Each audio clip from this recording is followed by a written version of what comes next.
Hello everyone, welcome to Trinath classes. Today our topic will be gravitation. Okay, what is gravitation? First we will know what is gravitation. Okay, the force with which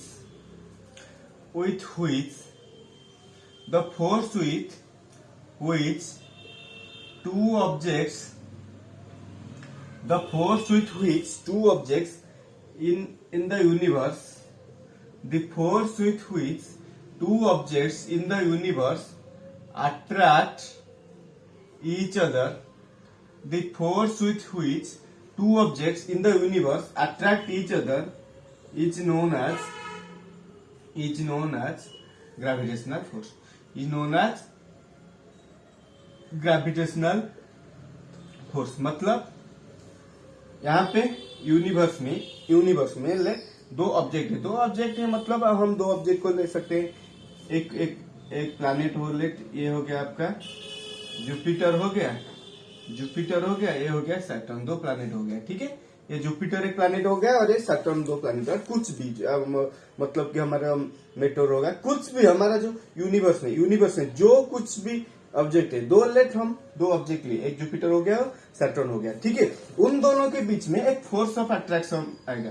उनके मतलब ये इसको यहाँ attract करेगा और ये उसको यहाँ अट्रैक्ट करेगा. उन दोनों के बीच में a force of attraction exist between every two objects in the universe. मतलब ये दोनों ऑब्जेक्ट के बीच में क्या होगा, एक फोर्स ऑफ अट्रैक्शन आएगा. उसी फोर्स को हम क्या बोलेंगे, हम ग्रेविटेशनल फोर्स बोलेंगे. मतलब the force with which two objects in the, मतलब हमारा यूनिवर्स में जो भी दो ऑब्जेक्ट ईच अदर को एक फोर्स से क्या करेगा, अट्रैक्ट करेगा, वही फोर्स को हम क्या बोलेंगे, ग्रेविटेशनल फोर्स. ओके, वही फोर्स को हम क्या बोलेंगे, gravitational force. Okay, it is your gravitational force. उसके बाद आपका ग्रेविटी क्या होता है, when the force with which the force with which earth attracts the force with which earth attracts every object towards its center. The force with which earth attracts every object towards its center is known as gravitational force of earth or gravity. Is known as gravitational force of earth or gravity. मतलब अर्थ क्या करेगा, every object को towards इस centre attract करेगा. ठीक है, जो ही force में, उसे क्या बोलेंगे, ग्रेविटेशनल. मतलब हम हमारा जो यूनिवर्स में every object attract every other object with gravitational force. But earth अगर एक ऑब्जेक्ट को उसके सेंटर के टुवर्ड्स सेंटर अट्रैक्ट करता है तो उसे को हम क्या बोलेंगे, ग्रेविटेशनल फोर्स ऑफ अर्थ, और उसे क्या बोलेंगे, हम ग्रेविटी बोलेंगे. ठीक है, मतलब जो ग्रेविटेशनल फोर्स अगर अर्थ अप्लाई करेगा तो उसे हम क्या कहेंगे, हम कहेंगे उसे ग्रेविटेशनल फोर्स ऑफ अर्थ और ग्रेविटी. और every object in the universe attracts every another object with a force which is known as your gravitational force. Okay,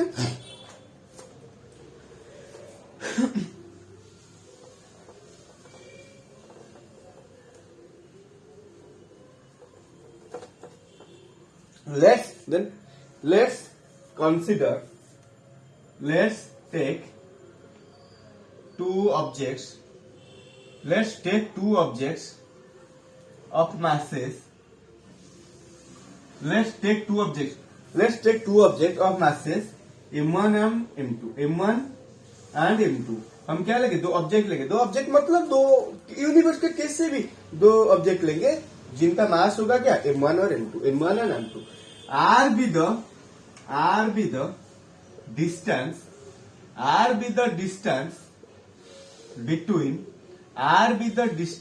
between their centers. Okay, हम क्या लेंगे, यहाँ पे एक ऑब्जेक्ट लेंगे और यहाँ पे एक ऑब्जेक्ट लेंगे.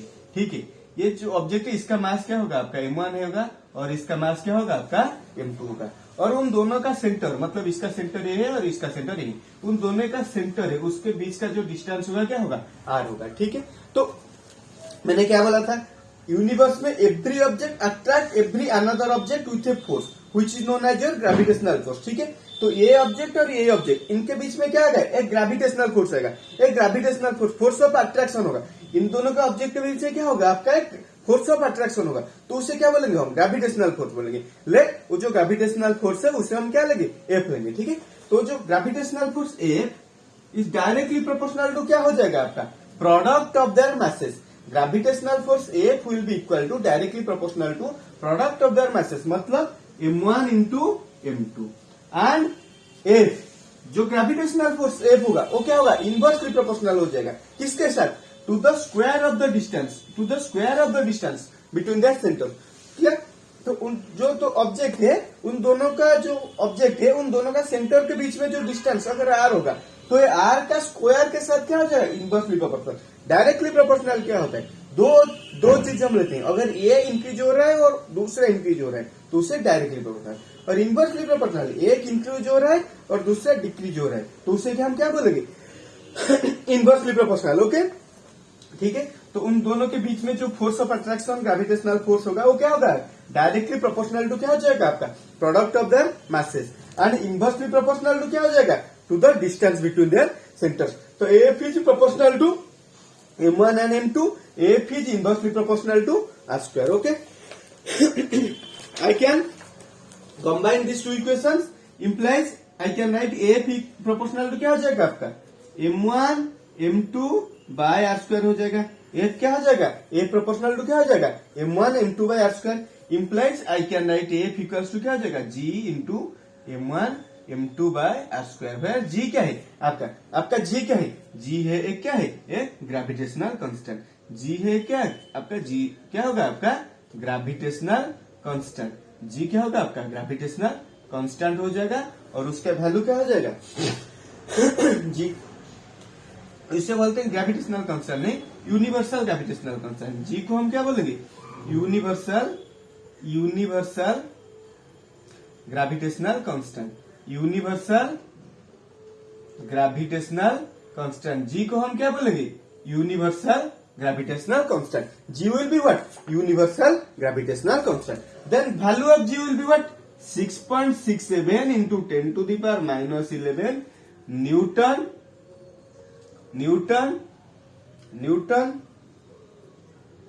केजी स्क्वायर,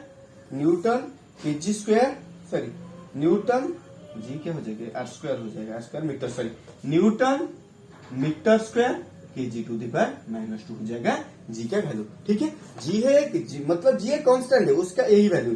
जी क्या हो जाएगा, 6.67 into 10 to the power -11 newton metre square kg to the power -2। ठीक है, जी हो गया आपका universal gravitational constant. Okay okay,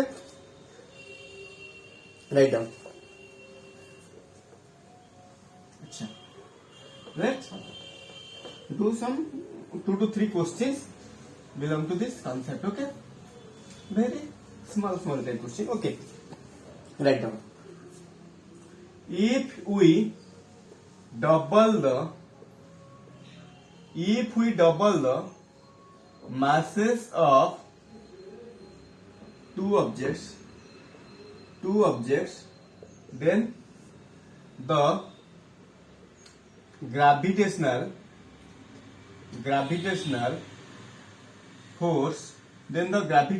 force becomes dash।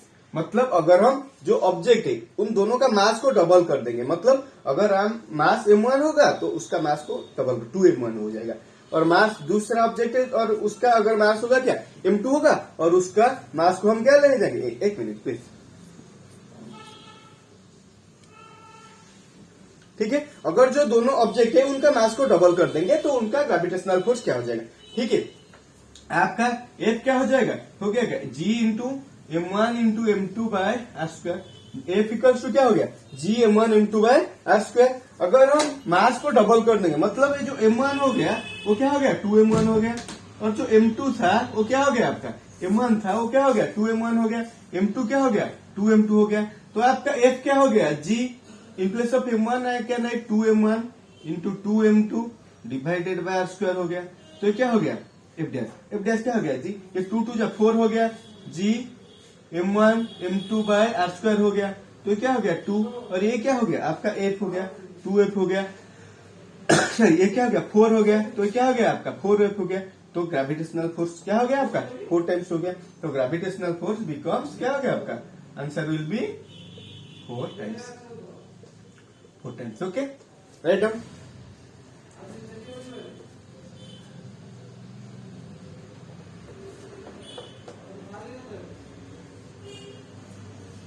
Next question what happens to the gravitational force, what happens to the gravitational force, what happens to the gravitational force if we double the distance, if we double the distance between the two objects, between the two objects, जो two objects है उनके बीच में जो distance होगा हम अगर क्या करेंगे उसे डबल कर देंगे। तो डबल कर देंगे तो क्या करेंगे आपका मतलब जो आर था वो क्या हो गया 2r हो गया। आर था क्या हो गया आपका 2r हो गया। तो उसका ग्रेविटेशनल फोर्स अच्छा आपका एफ क्या है gm1m2 bye R square. F क्या है आपका gm1m2 बाय आर स्क्वायर ठीक है। आपका जो आर क्या था 2r हो गया। तो आपका F dash new force F dash क्या हो गया जी हो गया। यहाँ एम का कोई चेंज नहीं है m1 इंटू m2 बाय जो r था क्या हो गया 2r हो गया। तो क्या हो गया 2r का स्क्वायर हो गया। तो क्या हो गया g हो गया m1 m2 बाय क्या हो गया आपका 4r स्क्वायर हो गया। तो क्या हो गया 1 by 4 g m1 m2 by r square हो गया। तो क्या हो गया 1 बाय 4 और g m1 m2 by r square क्या है आपका f है। तो क्या हो गया 1/4 हो गया। तो आंसर इसका क्या हो जाएगा आपका gravitational force new gravitational force क्या हो जाएगा 1/4 हो जाएगा। तो यह क्या हो जाएगा 1/4 ओके राइट डाउन। नेक्स्ट ठीक है इसी क्वेश्चन को थोड़ा मैं चेंज कर लेता हूं। What happens to the gravitational force if we half the distance between two objects. अगर जो दो ऑब्जेक्ट है उनके बीच के जो डिस्टेंस अगर हम हाफ कर लेंगे तो ग्रेविटेशनल फोर्स क्या हो जाएगा ठीक है। हाफ मतलब आर था वो क्या हो गया 1/2r हो गया। आर था क्या हो गया r/2 हो गया 1/2r और वो क्या हो गया r/2 हो गया। मतलब डिस्टेंस क्या हो गया r/2 हो गया। तो एफ क्या हो गया आपका F equals to gm1 m2 by R square यही फॉर्मूला था। तो न्यू फोर्स क्या हो गया एफ डैश क्या हो गया g हो गया m1 m2 बाय ये जो r था r क्या हो गया r/2 का होल स्क्वायर हो गया। r/2 क्या हो गया होल स्क्वायर हो गया।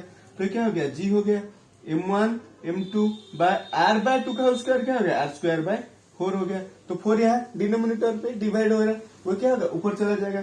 तो क्या हो जाएगा 4 यहाँ ऊपर चला जाएगा 4 g m1 m2 by R square हो गया। तो क्या हो गया आपका 4f हो गया।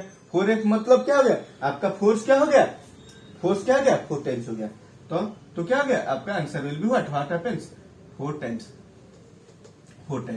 तो आपका जो ग्रेविटेशनल फोर्स क्या हो जाएगा 4 टाइम्स हो जाएगा okay write down.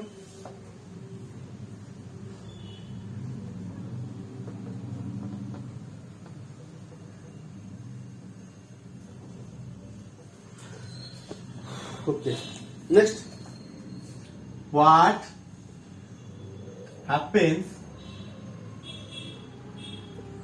To the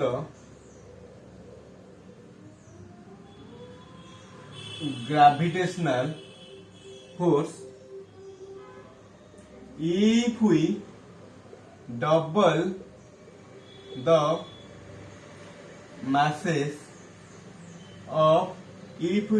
masses of two objects and what happens to the gravitational force if we double the masses of two objects and half the distance between them मतलब हम क्या करेंगे जो दो object है उसका मास को क्या करेंगे डबल कर देंगे और उनका जो डिस्टेंस है उसे क्या कर देंगे हाफ कर देंगे। मतलब आपका m1 हो जाएगा क्या 2m1 हो जाएगा, m2 क्या हो जाएगा 2m2 हो जाएगा, और m3 क्या, और r क्या हो जाएगा, r क्या हो जाएगा हाफ हो जाएगा, r/2 हो जाएगा। तो आपका जो फॉर्मूला F इक्वल्स टू क्या हो गया G m1 m2 by R square. F क्या हो गया G m1 m2 by R square. तो F dash new force F dash क्या हो जाएगा का G हो गया, m1 मतलब 2m1 हो गया, m2 मतलब क्या हो गया 2m2 हो गया, r मतलब क्या हो गया r/2 का होल स्क्वायर हो गया, r/2 का होल स्क्वायर हो गया। तो ये क्या हो गया 4 यहाँ पे आ गया, ये क्या हो गया G, ये क्या हो गया 4 यहाँ आ गया, 4 यहाँ आ गया G m1 m2 बाय ये क्या हो गया आर स्क्वायर बाय 4 हो गया, ये क्या हो गया आर स्क्वायर बाय 4 हो गया, और ये 4 क्या हो गया यहाँ पे आके मल्टीप्लाई हो जाएगा। तो क्या आ जाएगा 4 into 4 16 G m1 m2 by R square. तो क्या हो गया 16 इंटू एफ। तो क्या हो गया आपका जो न्यू फोर्स हो जाएगा क्या ओरिजिनल फोर्स का क्या हो जाएगा 16 टाइम्स हो जाएगा। Hence answer will be what, the force will be what, answer क्या आ जाएगा आपका new force will be what 16 times, the force will be 16 times. Okay, इसी तरह से क्वेश्चन आपका एग्जाम में आ सकता है। राइट डाउन, अच्छी तरह से कॉन्सेप्ट को समझने की कोशिश करो। ओके,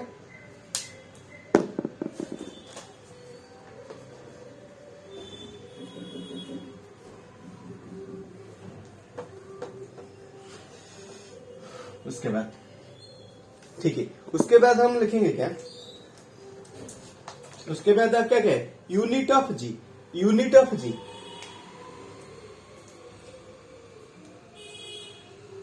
यूनिट ऑफ जी मतलब जो ग्रेविटेशनल कांस्टेंट जी है उसका यूनिट है। ठीक है, हम क्या लिखेंगे F equals to G m1 m2 by R square. जी मैंने तो पहले जो जी का यूनिट लिखा था 6.67 into 10⁻11 newton metre square kg to the power -2। वो कैसे हो रहा है उसे हम डिराइव कर रहे हैं। ठीक है, आपका एफ क्या हो गया जी m1 m2 by R square. ठीक है, implies I can write here G equals to what F R square by m1 m2। ठीक है, आपका जो एफ है फोर्स है उसका यूनिट क्या हो गया न्यूटन हो गया। आर क्या है आपका डिस्टेंस, डिस्टेंस का ऐसा यूनिट क्या हो गया मीटर, मीटर का स्क्वायर हो गया तो क्या हो गया मीटर स्क्वायर। और आपका m1 इंटू एम क्या है केजी और उसका यूनिट क्या है केजी, केजी इंटू केजी क्या हो जाएगा आपका केजी स्क्वायर हो जाएगा। तो ये क्या हो जाएगा newton metre square kg to the power -2। ये हो गया आपका unit of G. Okay, write down.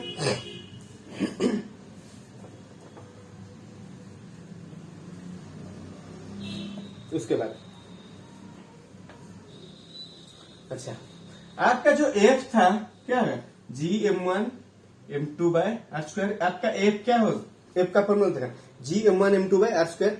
अच्छा, if I take m1 equals to 1 kg, m2 equals to 1 kg, r equals to 1 metre, तो आपका एफ क्या हो जाएगा जी 1 इंटू 1/1। तो क्या हो जाएगा इंप्लाइज एफ क्या हो जाएगा जी, मतलब है जो gravitational force numerically equal to क्या हो जाएगा आपका यूनिवर्सल ग्रेविटेशनल कांस्टेंट कब होगा जब हम दो ऑब्जेक्ट लेंगे जिसका मास 1 kg होगा, ईच ऑब्जेक्ट का मास क्या 1 kg और 1 kg होगा, और उनके बीच में जो डिस्टेंस 1 मीटर होगा, तो जो ग्रेविटेशनल फोर्स हो जाएगा क्या universal gravitational constant.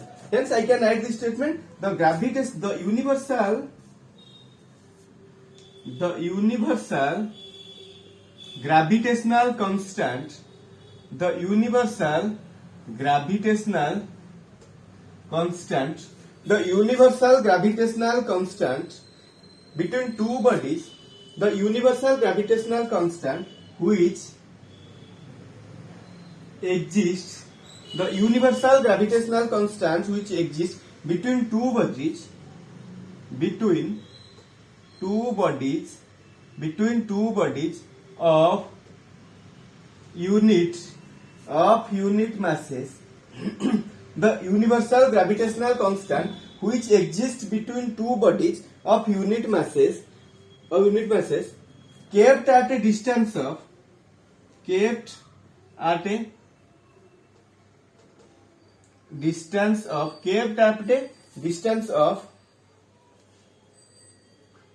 1 unit from each other is numerically equal to equal to the gravitational force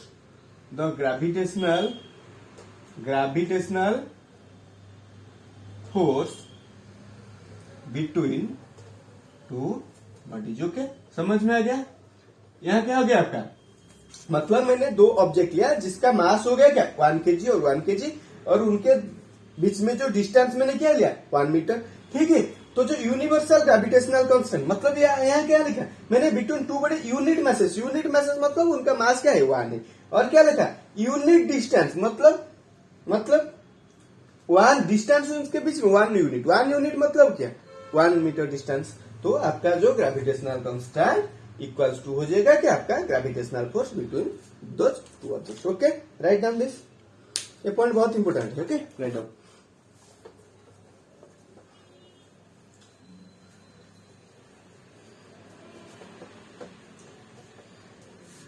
okay, then listen. अच्छा, ओके लिसन, मैंने क्या बोला था, हमारा जो यूनिवर्स है यूनिवर्स में सारा object every object attract every other, मतलब ये मार्कर है और ये बुक है, ये दोनों ऑब्जेक्ट क्या करेंगे ईच अदर को अट्रैक्ट कर रहे हैं, ये दोनों ऑब्जेक्ट भी ईच अदर को अट्रैक्ट कर रहे हैं, लेकिन हम उनका जो फोर्स ऑफ अट्रैक्शन को देख नहीं पा रहे, फील नहीं कर पा रहे. क्यों नहीं कर पा रहे? क्योंकि उनके बीच में जो फोर्स ऑफ अट्रैक्शन क्या है बहुत कम है. उनके बीच में जो फोर्स ऑफ अट्रैक्शन क्या है बहुत कम है. क्यों कम है? ठीक है, जो मैंने आपको पहले बताया था, क्या बताया था, जो आपका ग्रेविटेशनल फोर्स होता है दो ऑब्जेक्ट के बीच में, जो ग्रेविटेशनल फोर्स होता है वो डायरेक्टली प्रोपोर्शनल टू क्या होता है मासेस, उनके मासेस के साथ क्या होता है, मतलब प्रोडक्ट ऑफ देयर मासेस के साथ क्या होता है डायरेक्टली प्रोपोर्शनल होता है. ठीक है, अगर मैंने एक ऑब्जेक्ट लिया और यहाँ पे एक ऑब्जेक्ट लिया, ठीक है, उसका मास है m1, उसका मास है m2, लेट यहाँ आ गया क्या 1 kg और ये क्या आ गया आपका 1 kg आ गया, ये आ गया 1 kg और ये आपका क्या हो गया 1 kg हो गया. ठीक है, उनके बीच में जो फोर्स ऑफ अट्रैक्शन क्या हो जाएगा बहुत कम हो जाएगा. क्यों? उनका मास बहुत कम है. ठीक है, मतलब मास बहुत कम है. ठीक है, तो इसलिए हम उन दोनों के बीच के जो फोर्स ऑफ अट्रैक्शन को क्या नहीं देख पा रहे, नहीं फील कर रहे, क्योंकि उनके बीच में फोर्स ऑफ अट्रैक्शन नहीं हो रहा है, क्योंकि उनका जो फोर्स ऑफ अट्रैक्शन क्या है बहुत नेग्लिजिबल है. अगर मैं एक ऑब्जेक्ट को बहुत ज्यादा मास लूंगा और एक ऑब्जेक्ट का मास कम लूंगा, मतलब हमारा जो अर्थ है, एक ऑब्जेक्ट क्या लूंगा मैं अर्थ लूंगा और दूसरा ऑब्जेक्ट ये मार्कर का कैप लूंगा. ठीक है, if I will take two objects, one as the earth and, मगर अगर मैं एक ऑब्जेक्ट लिया जो अर्थ लिया और एक दूसरा ऑब्जेक्ट लिया एक ऑब्जेक्ट लिया, ठीक है, इन जो दोनों ऑब्जेक्ट लिया उनमें से जो अर्थ का मास है बहुत ज्यादा है, अर्थ का मास क्या होगा आपका बहुत ज्यादा होगा एज कंपेयर टू दिस. ठीक है, अगर आपका एफ इज प्रोपोर्शनल टू क्या हो रहा है m1 m2 m2. ठीक है, अगर इन दोनों से किसी एक का मास में ज्यादा लूंगा तो आपका फोर्स क्या हो जाएगा ज्यादा हो जाएगा, तो अब आपका ग्रेविटेशनल फोर्स फेल होगा. कैसे? हम इस कैप को यहाँ से इससे छोड़ देंगे तो यहाँ नीचे चले जाएगा. क्यों? अर्थ इसके ऊपर एक फोर्स ऑफ अट्रैक्शन अप्लाई कर रहा है, तो ये फोर्स ऑफ अट्रैक्शन अप्लाई कर रहा है, तो ये फोर्स ऑफ ये अट्रैक्ट हो रहा है. क्यों? अर्थ का मास ज्यादा है. अगर अर्थ का मास ज्यादा है, एक ऑब्जेक्ट का मास ज्यादा है, तो m1 m2 m2 हो गया. अगर एक का मास ज्यादा होगा तो फोर्स क्या हो जाएगा आपका ज्यादा हो जाएगा, तो यहाँ पे क्या हो जाएगा अट्रैक्शन हो जाएगा. ठीक है, so I can write here,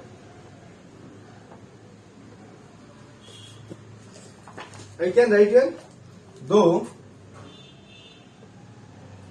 various objects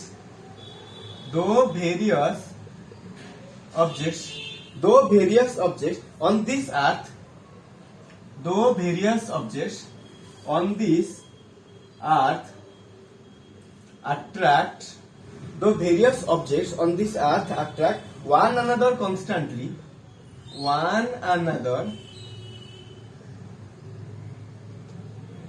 constantly, though various objects on this earth attract one another constantly, they do not cause any motion. They do not cause any motion. Though various objects attract one another constantly, they do not cause any motion, because the gravitational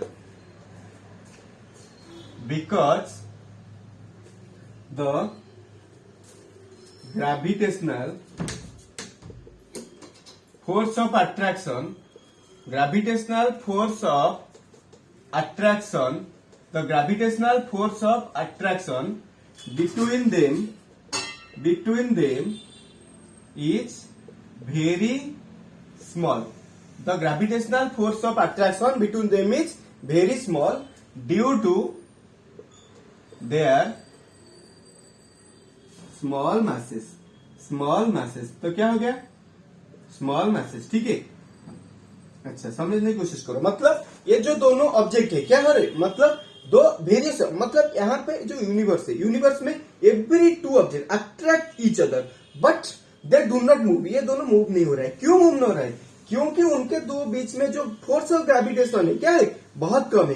क्यों कम है? मतलब force of gravitation क्या है, बहुत कम है. क्यों कम है? क्योंकि उन दोनों का मास क्या है, बहुत कम है.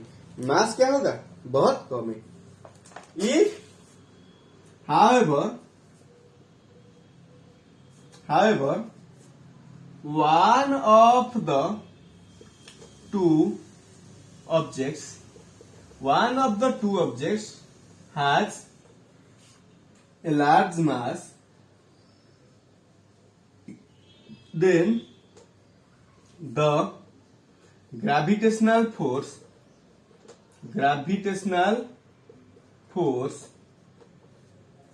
will be more and hence there will be a force of attraction. There will be a force of attraction. Okay, समझ में आ गया ये क्या था. ठीक है. अगर हम दो ऑब्जेक्ट पे किसी एक ऑब्जेक्ट का क्या लगे, मास ज्यादा लगे तो क्या हो जाएगा, आपका gravitational force proportional to m1 into m2. एक का मास जो ज्यादा हो जाएगा तो वो मल्टीप्लाई हो रहा है ना, तो एक क्या हो जाएगा, ज्यादा हो जाएगा. तो ग्रेविटेशनल फोर्स क्या हो जाएगा, ज्यादा हो जाएगा. तो हम क्या करेंगे, जो उनके बीच में जो ग्रेविटेशनल फोर्स, उसको क्या करेंगे, उसे इक्वल खिल जाएगा. ओके, ठीक है. Write down.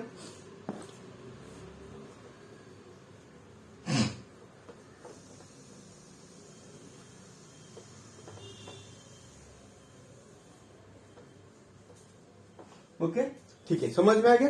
अच्छा, आज की क्लास को इतने से हम खत्म करते हैं. ठीक है. I will take some another videos and I will complete your total topic gravitation. ठीक है. अगर आपको मेरा वीडियो अच्छा लग रहा है तो मेरे चैनल को सब्सक्राइब कीजिए और इस वीडियो को अपने दोस्तों के साथ शेयर कीजिए. Thank you.